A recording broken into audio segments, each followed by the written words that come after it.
Hello everyone, exam room में आपका स्वागत है। गाइस, एम्स सीआरई के रिगार्डिंग अभी फिलहाल आपके लिए जो भी अपडेट थी वो मैंने आपको बता दी थी। ठीक है, आप लोगों के जो कमेंट्स है वो इसमें वीडियो में मैं आपको पूरे डाउट सॉल्व करूंगा। ठीक है, वन टू वन जैसे कि स्टार्ट करते हैं।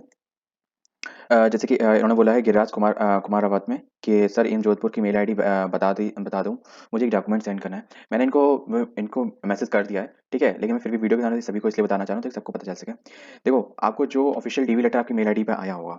ठीक है, क्योंकि आप डाउनलोड हो रहा है कि नहीं हो रहा है मुझे नहीं पता, लेकिन मेल आईडी पे सभी के इंडिविजुअली जरूर आ रहा है। तो रेस्पेक्टिव एम से ही आया होगा। अगर रेस्पेक्टिव एम से आया है, जैसे एम जोधपुर है, ऋषिकेश है, एक्स वाई जो भी एम्स है, ठीक है, वहां से आया है, तो आप उसी मेल आईडी पे वो डॉक्यूमेंट फॉरवर्ड करो। या फिर अगर आपका डीवी हो चुका है तो उनने कोई आपको एक रिसीविंग लेटर दिया होगा या कोई ना कोई एक आपको डॉक्यूमेंट दिया होगा, तो उसमें उनकी कॉन्टैक्ट डिटेल होगी। क्योंकि अगर एम्स जोधपुर की ऑफिशियल वेबसाइट पे हम जाके देखें तो यहाँ पे फिलहाल कोई भी अपडेट नहीं है। आप देख मतलब अपडेट सॉरी, कोई भी कॉन्टैक्ट नहीं है। यहाँ पे लास्ट में कॉन्टैक्ट डिटेल जो दी गई है मेडिकल कॉलेज की, ये कॉन्टैक्ट नंबर है एंड हॉस्पिटल का ये नंबर है। अगर फिर भी आप चाहें तो इस कॉन्टैक्ट नंबर पे आप कॉल करके अपनी क्वायरी कह सकते हैं। ठीक है, नेक्स्ट मैंने और भी इसके जितने भी सोशल मीडिया हैंडल थे वो भी देख लिए थे, वहीं पे कहीं पे भी इन्होंने कोई अपनी कॉन्टैक्ट डिटेल नहीं दे रखी है। इन नंबर्स पे कॉन्टैक्ट नहीं करना। ठीक है, नीचे जो दिया गया साइड से उन्हीं पे केवल कॉन्टैक्ट पे डिटेल करना है। नेक्स्ट बात कर लेते हैं, एक सेकंड ये और देख लेते हैं, एक ई ऑफिस करके पॉइंट है। जस्ट वेट, मेरा इंटरनेट कनेक्शन तो फास्ट है बट इन्वायरमेंट का नहीं कह सकते, बहुत कोहरा है आज। E office same Jodhpur H करें, ये नहीं खुल रही है। खुल रही होती तो अभी देखो बता देंगे। नेक्स्ट बात करते हैं। नेक्स्ट कमेंट है गजेंद्र पाल का। इन्होंने कहा है कि सर, मेरा डिप्लोमा को इनने इनवैलिड मान दिया है, और पर मेरे पास एक और डिप्लोमा था, उन्होंने उसको वैलिड माना है। ठीक है, मैंने नेक्स्ट डे डिप्लोमा को फाइल कर सबमिट कर दी थी। ठीक है, तो क्या वो मुझे पास कर देंगे? देखो, जब आपने फाइल सबमिट कर दी और उन्होंने उस चीज को वैलिड माना है, ठीक है, तो फिर जब अगर वैलिड माना है तो आपको कोई दिक्कत की बात ही नहीं है। That's it.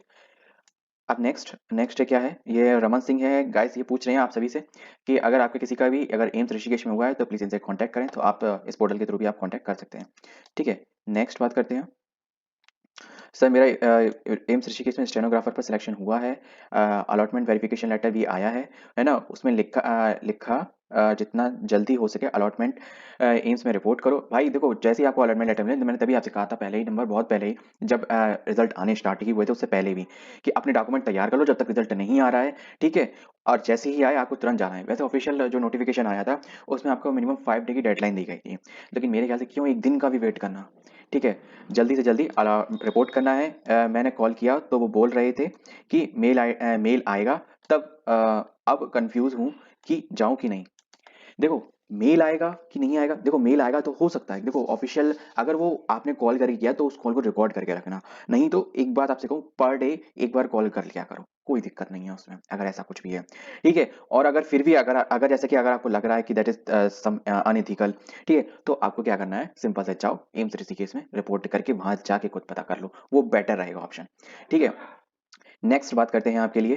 ठीक है सर, मेरे एम्स ऋषिकेश में स्टोर कम क्लर्क में 30 अक्टूबर को एग्जाम हुआ और उसका वेटिंग कब आ रहा है? भाई देखो, अगर जैसे कि एम्स ऋषिकेश में आपका स्टोर कम क्लर्क का, तो मतलब एम्स ऋषिकेश में मतलब हुआ था। अच्छा, 30 अक्टूबर वाला एग्जाम। ठीक है, उसका वेटिंग कब आ रहा है? देखो, उसका तो रिजल्ट निकल चुका था यार, मैंने तो शायद बता भी दिया था, उसका रिजल्ट निकल चुका था भाई। देखो मैं बताऊं, मैंने दिया था 26 तारीख को एग्जाम। ठीक है, तो उसका भी निकल चुका था। लेकिन मैं एक बार चेक कर लूंगा कि स्टोर कम क्लर्क वाला निकला था कि नहीं। लेकिन मेरे ख्याल से, क्योंकि उस वक्त जितनी भी एग्जाम हुई थी सबका रिजल्ट निकल चुका था। लगभग 1 महीना हो गया है, ज्यादा हो गया है ना? अगर नहीं निकला होगा तो मे बी अगर कोई इशू होगा तो मैं आपको बता दूंगा। नेक्स्ट, ये इन्होंने कहा है, ये जो सफाई वाली वैकेंसी निकली पैरामेडिकल की, और नॉन पैरामेडिकल भी है उसमें। ठीक है, ये आकाश श्रीवास्तव पूछ रहे हैं, इसमें सैटरडे और संडे ऑफ रहता है क्या? भाई ये तो ऑफिस आवर्स है, लेकिन मेरे ख्याल से शायद संडे ऑफ रहता होगा। लेकिन एक चीज़ है, आपकी पैरामेडिकल की पोस्ट है तो आपकी अल्टरनेटिव रहेगी।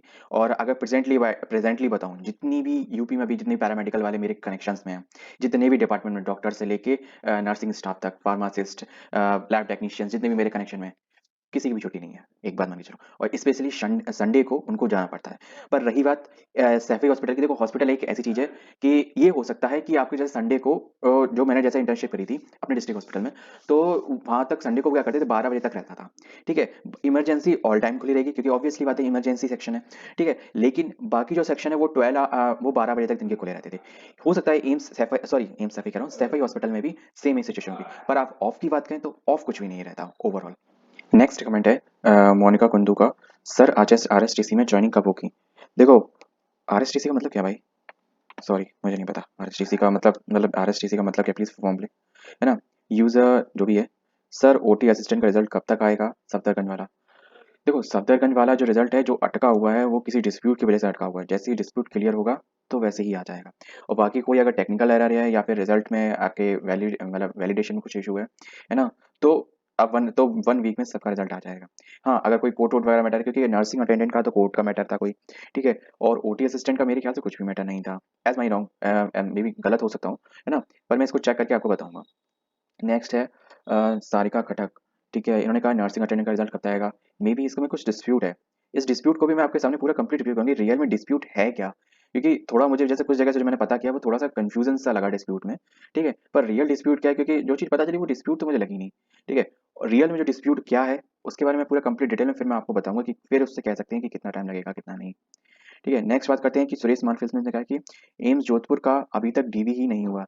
ठीक है भाई, देखो मैं एक चीज बता दूं, अभी 9 घंटे पहले एक सब्सक्राइबर थे गिरिराज कुरावत, इनका जैसे कि हो चुका है टीवी, ठीक है, एक डॉक्यूमेंट सेंड करना है, तो वेट करो। मैंने आपसे पहले भी कहा होगा कि वेट करो, धीमे धीमे करके आएगा। अगर आपको कोई वैसा इशू नहीं है, जैसे कि कोई जैसे नर्सिंग अटेंडेंट का चल रहा है, कोई वैसा इशू नहीं है, तो कोई दिक्कत नहीं है, प्लीज वेट। ठीक है, बहुत अच्छी बात है, आपका रिजल्ट में नाम आ चुका है, डीवी आ चुका है, डीवी लेटर आपको ऑफिशियल, और हाँ अपनी ऑफिशियल मेल आईडी चेक करते रहो। मैं सभी सब्सक्राइबर से कहूंगा, जितने भी लोग व्यूवर्स से भी कहूंगा, वो आप सब्सक्राइब तो कर ही दोगे, है ना, तो सभी से कहूंगा प्लीज अपनी ऑफिशियल मेल आईडी भी चेक करते रहें, क्योंकि अब वो वेबसाइट से कम ऑफिशियल मेल आईडी से सीधे जितने भी सिलेक्टेड कैंडिडेट की शॉर्टलिस्टेड कैंडिडेट हैं उनको सीधे डायरेक्ट कॉन्टैक्ट कर रहे हैं। नेक्स्ट बात करते हैं, ये क्या लिखा हुआ है, दीप्ति गुप्ता, दीप्ति गुप्ता ने कहा है क्लिपबोर्ड हार्डबोर्ड या, अच्छा ये इन्होंने इसके लिए बोला है। तो गाइस कल एग्जाम हो चुका है, हाँ आप ये बोर्ड क्या होता है, देखो मैं आपको एक चीज बता दूं, ये तो सभी लोग जान जाएंगे अगर कोई चीज को नहीं पता होगा। तो क्लिपबोर्ड और हार्डबोर्ड कुछ नहीं होता। अगर यार अपने आपको ध्यान नहीं है, बचपन में 10 फर्स्ट से लेके 8 9 तक नहीं बोर्ड ले जाते थे जिसपे पर्चे पे लिख के मतलब पीछे फट्टा होता था, है ना, और उस पे पेपर लिख के पेपर देते थे। ध्यान करो, वो एक क्लिप उसमें क्लिप लगी होती थी, उसमें पेपर लगा देते थे, तो मैडम लगा देती तो फिर उसमें हम गोले गोले भरते थे या टिक मारते थे। शायद आप लोग रिलेट कर पा रहे होगे, वही होता है क्लिप बोर्ड कार्डबोर्ड, ठीक है, और कुछ नहीं होता। अब ये है कि आप थोड़े ज़्यादा अच्छे आने लगे हैं कि भाई ट्रांसपेरेंट भी प्लास्टिक के आते हैं, पहले केवल मतलब जो उसमें शीट के ही आते थे, ठीक है, तो अब तो बहुत सारे आने लगे हैं, तो इसलिए मतलब मेन चीज़ उसमें लिखावट नहीं कुछ होनी चाहिए थी, है ना। और कल मैं गया था तो कुछ ज़्यादा मुझे कुछ भी नहीं दिक्कत हुई। सर सभी वैकेंसी क्यों फिल नहीं है? देखो अब इसमें तो कोई ऑफिशियल अपडेट है नहीं, ठीक है, और दूसरी बात ये होती है कि मे बी अगर जैसे कि इन रिक्रूटमेंट करने की बहुत सारी प्रोसेस रहती हैं, आउटसोर्स है या फिर ऐसा होगा कोई जैसे कि कोई प्रीवियस कैंडिडेट होगा या फिर जैसे कि जैसे नहीं प्रमोशन होता है, तो कुछ पोस्टें प्रमोशन में भी चली जाती हैं, तो मे बी वहाँ पे वैकेंट नहीं रही होगी, तो इस वजह से उन्होंने उन पोस्टों को हटा मतलब उसमें से उतने सेलेक्टेड कैंडिडेट हटा दिए होंगे, ठीक है, उतनी पोस्टें उन्होंने कम सेलेक्ट किए होंगे कैंडिडेट। नेक्स्ट मनीष R493 कह रहे हैं सर सफदरगंज का फाइनल मेरिट लिस्ट कब आएगी? भाई आप फाइनल मेरिट लिस्ट क्या बात कर रहे हो? मेरे ख्याल से तो डीवी भी हो चुका है, ख्याल से क्यों, डीवी हो चुका है यार, ठीक है। हाँ अगर कुछ पोस्टों का जैसे कि नहीं हुआ है जिनमें डिस्प्यूट है तो वो चीज़ अलग है। हाँ रही बात आप जैसे फाइनल रिजल्ट की जैसे कि देखो मैंने एक वीडियो बनाई थी जिसमें पर्टिकुलरली रैंक वाइज सबका रिजल्ट दिया था, ठीक है, इंडिविजुअल पोस्ट का, है ना, उसमें लगभग मेरे ख्याल 7 साढ़े 7 MB की PDF थी पूरी, है ना, उसमें आप अपनी पोस्ट कोड का सर्च करोगे और उसमें अपनी रैंक वाइज था। सीधा किसी को कुछ भी नहीं करना, टेंशन नहीं लेना, आप जितनी पोस्ट हैं देख लो, आप कौन से रैंक पे आ रहे हो, ठीक है, अगर आप और जितनी नंबर जैसे पोस्ट हैं और आपकी रैंक 99 है देन यू कंफर्म, ठीक है, और अगर नहीं है तो कोई दिक्कत नहीं, और सीधी बात है अगर आप अंदर होगे तो उसमें दिख के ही आएगा। नेक्स्ट बात करते हैं, और आपके जो सफदरगंज वालों के लिए तो जैसे कि वहाँ पे डीवी लेटर भी डाउनलोड करने की सुविधा थी, वहीं पे हो रहा था जहाँ पे एडमिट कार्ड डाउनलोड करते हैं वेबसाइट पे जाके HLL वाली पे, ठीक है, तो यही चीज़ है। हाँ अगर आप ये भी सोच रहे हो, एक चीज़ यहाँ पे भी बहुत लोगों का सब्सक्राइबर ने ये भी कहा था कि जैसे कि जितने लोग सिलेक्टेड हो चुके हैं या फिर जो रिजल्ट डिस्प्यूट है वो कब फाइनल मेरिट रिजल्ट बन के आएगी, तो वो जब डिस्प्यूट क्लियर होगा तभी होगा। ठीक है, नेक्स्ट बात करते हैं कि अभिषेक झा ने कहा है कि सर एम्स ऋषिकेश में LDC डीवी कब तक होगा, LDC का डीवी कब तक होगा? देखो LDC का डीवी कब तक होगा, यार मेरे ख्याल से डीवी स्टार्ट हो चुका है। अच्छा लोअर डिवीजन क्लर्क की बात कर रहे हो क्या? देखो गाइस ये बताओ 30 दिसंबर की नाइट में आया था रिजल्ट, 30 दिसंबर की, हाँ 30 दिसंबर को आया था। देखो 30 दिसंबर को आपको टाइपिंग का रिजल्ट आया था, ठीक है, आपका जो स्किल टेस्ट हुआ था जहाँ पे भी हुआ, आपको मेरे ख्याल से सभी का दिल्ली ही हुआ था, एम आई नॉट रॉन्ग, ठीक है, जितने भी टाइपिंग स्किल टेस्ट हुए थे, है ना, और जितने भी क्लर्क वाले स्टेनोग्राफर वाले पोस्ट टाइपिंग स्किल टेस्ट जिसमें थी, भाई उन लोगों के लिए बहुत अच्छा चांस था, क्योंकि उन लोगों को 3 दिन का मौका दिया गया था। यार एक दो सब्सक्राइबर मेरे ऐसे थे जिनका दो दो पोस्ट के लिए हुआ था, तो उनको मैंने रिकमेंड कर दिया था कि आपको डीवी के लिए जाना है, पहले नंबर जिसका डीवी आप वो देख रहे हो, फिर स्टेनोग्राफर का स्किल टेस्ट था, क्योंकि देखो डीवी फर्स्ट है, फिर वो आप स्किल टेस्ट दोगे तब डीवी आएगा, जैसे अभी आप पूछ रहे हो कि मेरा डीवी कब हुआ। तो वेट अप फॉर 1 वीक, ठीक है। अब आज 8 तारीख हो गई है, अगर अभी तक आपके पास डीवी लेटर नहीं आया तो वेट नेक्स्ट 1 वीक, आपको कुछ ना कुछ अपडेट रिलेटेड आपकी मिल जाएगी 110%। फाइनल कह रहा हूँ, कोई दिक्कत नहीं है।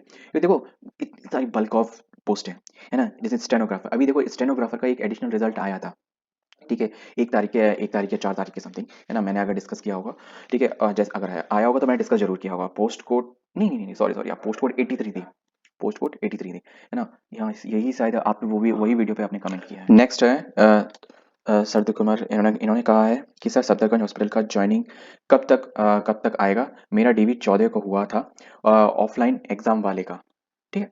सॉरी, ऑफलाइन एग्जाम वाले का, ऑफलाइन और एग्जाम वाले ऑनलाइन वाले का। भाई प्लीज इस चीज को ऑटो करेक्ट तो नहीं हो गई है, क्योंकि 14 को डीवी, क्योंकि इसका नहीं यार, 14 दिसंबर को हुआ था। सॉरी गाइस, अगर आपका ऑफलाइन एग्जाम है तो अभी फिलहाल मेरे पास कोई अपडेट नहीं है। अगर आपकी सब्जेक्ट तो आप अपना पोस्ट कोड बता, मतलब पोस्ट बताइए किस पोस्ट के लिए हुआ था, ठीक है। तो मैं उसके बारे में जो मुझे इन्फॉर्मेशन मिलती है वो मैं आपको बताता हूँ। दूसरा, अगर आपको ऑनलाइन एग्जाम वाले का तो प्लीज़ वेट, ठीक है। जल्द से जल्द हो जाएगा, और कॉन्ग्रेचुलेशन आपके लिए कि आपका हो गया। प्लीज़ पोस्ट कट अपनी जो पोस्ट है वो कमेंट कीजिएगा। अगर ऑफलाइन हो तो उसमें ऑफलाइन लिख देना, अगर ऑनलाइन हो तो पोस्ट के ब्रैकेट में ऑनलाइन लिख देना, ठीक है। That's it. नेक्स्ट है सर, भाई आपने कुछ लिखा ही नहीं। ओके, नेक्स्ट है एम के सानिया, अच्छा एम यही है, इन्होंने सर लिखा था। Psychologist of family welfare extension educator का रिजल्ट कब तक आएगा। आपका रिजल्ट आया नहीं है अभी तक। अरे हाँ, sorry sorry sorry sorry sorry sorry sorry. अभी जितनी पोस्ट कोड, जितनी मैंने रिजल्ट पहले लास्ट वीडियो में जो भी आपकी रिजल्ट की बनाई थी, है ना, तो उसमें मैंने आपको जो था रिजल्ट बता दिया था। अभी आपके लिए फिलहाल अभी कोई अपडेट नहीं है, जैसी अपडेट आएगी तुरंत आपको बता दूंगा। मैं डेली लगभग इन साइटों को और जहाँ पे भी पॉसिबल कनेक्शंस हैं, डेली लगभग एक बार कॉन्टैक्ट करता हूँ, है ना, जिससे कि मिनिमम 1 टाइम, ठीक है, जब भी मुझे टाइम मिलता है मैं देखता हूँ नहीं कोई भी किसी का भी रिजल्ट 1 सेकंड का भी लेट ना हो, प्रयास करता हूँ इसी चीज़ का, ठीक है। नवरत्न गहलोत ने कहा है कि हॉस्पिटल अटेंडेंट की सैलरी कितनी रहेगी एम्स गुवाहाटी में, रिप्लाई देना। भाई जो भी एम्स की या सेंट्रल गवर्नमेंट की एक पोस्ट कोड है या एक पोस्ट की जो रहती है वो सेम रहती है। जो भी आपको मिलेगी सभी के अकॉर्डिंग से मिलेगी, और स्टेट के अकॉर्डिंग, है ना, आपको ज़्यादा ही मिलेगा, क्योंकि जो सेंट्रल का जो भत्ता वगैरह जो होते हैं अलाउंसेस वगैरह, है ना, तो वो थोड़े ज़्यादा रहते हैं, कुछ मतलब सेंट्रल का स्पेशल मिलता है अलाउंस। नेक्स्ट है कि अमित कुमार का कि सर करेक्टर सर्टिफिकेट बनवाएं कि नहीं। भाई देखो, मैंने शायद आपको पहले ये चीज़ बता दी थी, है ना। आप लोगों को तो अमित जी को तो मैंने पहले ही बता दिया था, ये चीज़ मैंने पहले ही जब डाउट सॉल्विंग वीडियो मैंने बनाई थी तो उसमें मैंने आपको कंप्लीट बता दिया था। और फिर भी अगर इस वीडियो में यहाँ तक आ गया हूँ तो मैं आपको बता दूँ। भाई मैं ये मेरा मतलब है, मैं अपने लिए कह रहा हूँ, और मैं सभी जो मैं अपने लिए बोलता हूँ सभी के लिए बोल रहा हूँ। जो आपके डेट डॉक्यूमेंट वेरिफिकेशन में लिखा है, अगर आपके पास टाइम है तो आप प्लीज कंफर्म बनवा लीजिए। अगर आपके पास टाइम नहीं है तो परेशान होने की कोई जरूरत नहीं है, ठीक है। तो आपको वहां जाके बनवाना पड़ेगा, और अगर वो नहीं मांगे तो बेटर है, ठीक है। तो इससे बेटर क्या हो सकता है, मैं तो केवल यही कहता हूँ। मैं तो केवल ये कहता हूँ कि अगर आपको इस चंदी से सर्टिफिकेट की वजह से अगर निकाल दिया जाए, चिंदी से सर्टिफिकेट, चंदी बोल दिया मैंने, सॉरी, है ना, चिंदी सर्टिफिकेट की वजह से निकाल दिया जाए तो फिर कोई मतलब ही नहीं बनता यार। बस मेरा तो मोटिव यही है। बस आपको तो सब बाकी सब मैंने आपको बता ही दिया था, दैट्स इट। आपका केवल एक यही था। मुझे एक बात नहीं समझ आई, आप बार बार एक सर्टिफिकेट को रिगार्डिंग इतना इश्यू क्यों कर रहे हो, ठीक है। अगर नहीं बन पा रहा है और वहाँ नहीं मांगा जा रहा है तो बढ़िया है ना। अभी एक सब्सक्राइबर ने आपको ही कमेंट किया था कि मैंने पिछली वीडियो में बनाया था कि भाई नहीं जरूरत पड़ रही है वहाँ, बिल्कुल नहीं ज़रूरत पड़ रही तो बढ़िया बात है ना? सिंपल सी बात, है ना? लेकिन मेरा मतलब केवल इतना है कि आपके पास अगर होगा तो बेटर है, अगर नहीं माँग रहे हैं तो कोई दिक्कत नहीं। जैसे कि मैं अपना बताऊँ, कल मैं ना 3 फ़ोटो लेके गया था, तो वहाँ 2 फ़ोटो लग गए एग्ज़ाम में, ठीक है? अब मेरे पास एक एडिशनल था, तो मुझे कोई दिक्कत नहीं है, ठीक है? अगर इत्तेफ़ाक से जैसे कि उसमें लिखा था कि 3 लेके आनी है ना? और वो तीनों माँग लेते, तो मैं क्या करता? नहीं माँगा तो कोई बात नहीं, मेरी पॉकेट में ही तो रखा है ना, मुझे कोई इश्यू तो नहीं है। हाँ, ये हो सकता है कि कुछ आपका एक्सपेंस हो रहा हो सर्टिफ़िकेट बनने में, तो दैट इज़ एक चीज़ मान के चलो, 6 महीने तक आपका ये सर्टिफ़िकेट वैलिड होता है, कि सर्टिफ़िकेट में एक डेट डलती है, और एक सर्टिफ़िकेट कैरेक्टर सर्टिफ़िकेट का, है ना, इनकी जो वैलिडिटी है वो तो 6 मंथ रहती है। तो वो अगर फ्यूचर में जैसे कि आपकी जॉइनिंग के वक़्त अगर वो माँगते हैं, जैसे सब्सक्राइबर ने कहा था कि आप जॉइनिंग के वक़्त ले आना, उन्होंने डीवी में जो पर्सन्स बैठे हैं उन्होंने कहा कि आपकी जब जॉइनिंग हो तब ले आना, है ना? तो आपके पास अभी बनवा लो, या फिर अभी नहीं बनवाओ तो कुछ दिनों बाद बनवा लो। अगर जॉइनिंग के वक़्त वो माँगे तो जॉइनिंग के वक़्त दे देना, अभी माँगे तो अभी दे देना। बस सिंपल है यार। देखो, आपकी ये रोनी सवेरे जो इमोजी आपने भेजी है तो मुझे इसका कोई सेंस समझ में नहीं आ रहा। मैंने आपको दोनों ऑप्शन दे दिए हैं, ठीक है? अगर आप फिर इन दोनों ऑप्शन में भी आप हाँ और ना, मैंने कहा हाँ भी है तो भी ये कर लो, और ना है तो ये कर लो, तो फिर भाई तीसरा ऑप्शन मुझे नहीं पता, सॉरी। भाई मुझे लग रहा है कि होपफुली मैंने आपके सारे कमेंट्स का सॉल्यूशन दे दिया होगा। अगर फिर भी कोई इश्यू आपको रह गया हो तो प्लीज़ कमेंट बॉक्स में बताना। और एक रिक्वेस्ट है मेरे सभी सब्सक्राइबर से, if you selected in AIIMS CRE, जो भी एम्स सीआरई के सिलेक्टेड कैंडिडेट हैं, ठीक है, या सफदरगंज के हैं, है ना, या फिर जिसके भी अभी जो जो पैरामेडिकल की पोस्ट हुई होंगी, तो प्लीज़ एक बार अपनी कमेंट बॉक्स में ये ज़रूर लिखना, है ना, कि मैं इस पोस्ट पे सिलेक्ट हुआ हूँ और इस पोस्ट कोड पे, ठीक है। तो मुझे थोड़ा अच्छा लगेगा कि मतलब मेरे जितने सब्सक्राइबर थे, मतलब कुछ तो इन्फॉर्मेशन उनको वैल्यू एडेड मिल रही है ना, है ना।